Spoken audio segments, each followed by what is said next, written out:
ಅದನ್ನ ನುಡಿದಂತೆ ನಡೀತಕ್ಕಂಥ ಪ್ರಯತ್ನವನ್ನು ಕೂಡ ಮಾಡಿದ್ರು. ನುಡಿದಂತೆ ನಡೆದರು. ಆಮೇಲೆ ಏನ್ ನಡೆದಂತೆ ನುಡಿದ್ರು, ಏನ್ ನುಡಿದ್ರು ಅದರಂತೆ ನಡೆದರು, ಏನ್ ನಡೆದ್ರು ಅದರಂತೆ ನುಡಿದ್ರು. ಹಾಗಾಗಿ ಬಸವಣ್ಣವರು ಯಾರು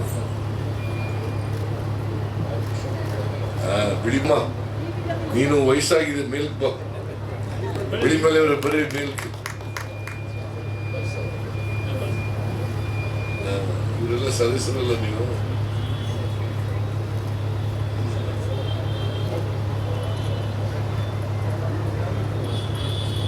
ಅದರಿಂದ ಇವತ್ತು ಇಡೀ ರಾಜ್ಯದಲ್ಲೆಲ್ಲ ಬಸವರಥ ಅನುಭವ ಮಂಟಪ ಅದು ಎಲ್ಲ ಕಡೆ ಪ್ರಯಾಣ ಮಾಡ್ತದೆ.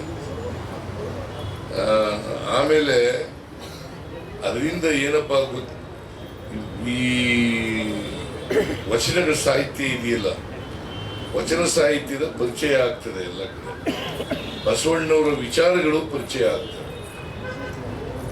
ಬಸವಣ್ಣವರು ಅವ್ರಿಗೋಸ್ಕರ ಬದುಕಿರ್ಲಿಲ್ಲ, ಈ ಸಮಾಜಕ್ಕೋಸ್ಕರ ಬದುಕಿದ್ರು. ಸಮಾಜದ ಬದಲಾವಣೆಗೋಸ್ಕರ ಪ್ರಯತ್ನವನ್ನು ಮಾಡಿದ್ರು. ಅವರು ಬದುಕಿರೋವರೆಗೂ ಕೂಡ ಈ ಪ್ರಯತ್ನ ಮುಂದುವರಿಸಿದ್ರು. ಆದರೆ ನಾನು ಅದರ ಬಗ್ಗೆ ಮುಂದೆ ಏನಾಯ್ತು ಅಂತ ಹೇಳಕ್ ಹೋಗೋದಿಲ್ಲ, ಅದನ್ನೆಲ್ಲ ಪ್ರೊಫೆಸರ್ ಹೇಳ್ತಾರೆ.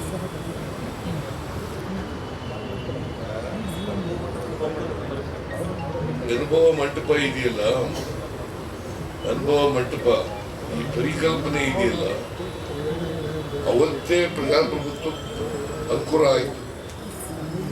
ಬಸವಣ್ಣವ್ರ ಕಾಲದಲ್ಲೇ ಅನುಭವ ಮಂಟಪದ ಮೂಲಕ 12ನೇ ಶತಮಾನದಲ್ಲೇ ಪ್ರಜಾಪ್ರಭುತ್ವದ ಸ್ಥಾಪನೆ ಆಯಿತು. ಆ ಪ್ರಜಾಪ್ರಭುತ್ವದಲ್ಲಿ ಚರ್ಚೆ ಮತ್ತೆ ಅದಕ್ಕೆ ಪರಿಹಾರ ಕಂಡುಹಿಡಿತಕ್ಕಂಥದ್ದು. ನಮ್ಮ ಸಮಸ್ಯೆಗಳಿದ್ದಾವಲ್ಲ, ಆ ಸಮಸ್ಯೆಗಳಿಗೆ ಚರ್ಚೆ ಮಾಡೋದು, ಚರ್ಚೆ ಮಾಡಿ ಪರಿಹಾರಗಳನ್ನು ಕಂಡುಹಿಡಿತಕ್ಕಂಥದ್ದು, ಅದನ್ನ ಜಾರಿ ಮಾಡ್ತಕ್ಕಂಥದ್ದು. ಜಗತ್ತಿನ ಮೊದಲನೇ ಪಾರ್ಲಿಮೆಂಟು ಅಂತ ಇವತ್ತೇನು ನಾವು ಕರಿತೀವಿ, ಪಾರ್ಲಿಮೆಂಟ್ ಅಂತ ಕರಿತೀವಿ, ಅಸೆಂಬ್ಲಿ ಲೆಜಿಸ್ಲೇಟಿವ್ ಕೌನ್ಸಿಲ್ ಅಂತ ಕರಿತೀವಿ, ಅದು ಅವತ್ತೇನೆ ಆಗಿತ್ತು. ಅವತ್ತು ಚರ್ಚೆ ಮಾಡಿ ಮತ್ತೆ ಎಲ್ಲ ಧರ್ಮದವರಿಗೆ, ಎಲ್ಲ ಜಾತಿಯವರಿಗೆ ಅವಕಾಶ ಇತ್ತು ಅದು ಪಾರ್ಟಿಸಿಪೇಟ್ ಮಾಡಲಿಕ್ಕೆ. ಎಲ್ಲ ಧರ್ಮದವರು, ಎಲ್ಲ ಜಾತಿಯವರು, ಎಲ್ಲ ಜನ ಕೂಡ ಪಾರ್ಟಿಸಿಪೇಟ್ ಮಾಡಿ ಅವರ ಅಭಿಪ್ರಾಯವನ್ನು ಮುಕ್ತವಾಗಿ ವ್ಯಕ್ತ ಮಾಡ್ತಕ್ಕಂಥ ಅವಕಾಶ ಇತ್ತು. ಸೊ ಅದನ್ನ ಅನುಭವ ಮಾಡ್ತಕ್ಕಂಥದ್ದು, ಅದನ್ನು ಪರಿಚಯ ಮಾಡಿಸ್ತಕ್ಕಂಥದ್ದು ಜನರಿಗೆ. ಅದಕ್ಕೆ ನಾನು ಬೀದರ್ನಲ್ಲಿ ಗೋರುಚ ಅವರ ಅಧ್ಯಕ್ಷತೆಯಲ್ಲಿ ಒಂದು ಸಮಿತಿ ಮಾಡಿ ಅಲ್ಲಿ ಅನುಭವ ಮಂಟಪವನ್ನ ಬಸವ ಕಲ್ಯಾಣದಲ್ಲಿ ಅದನ್ನ ಮಾಡಿ ಎಂಥದ್ದು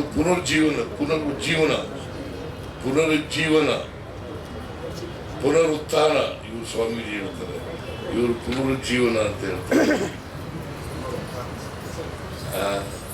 ಅದನ್ನು ಮಾಡ್ತಕ್ಕಂಥದ್ದನ್ನ ಮಾಡಿದ್ದೆ.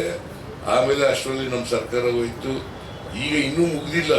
ಈಗಲೂ ನಾನು ಇರೋವರಿಗೆ ಮುಗಿಸ್ತೇನೆ,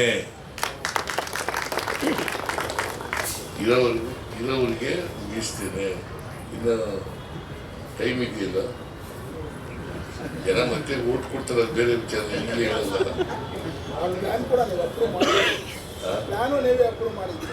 ಪ್ಲಾನು ನಾನೇ.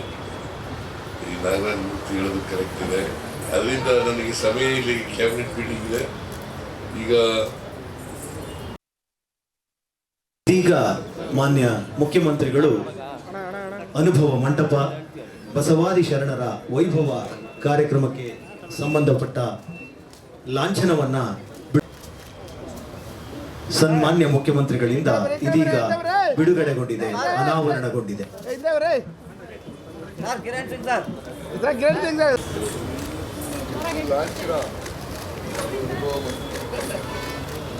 ಅನುಭವ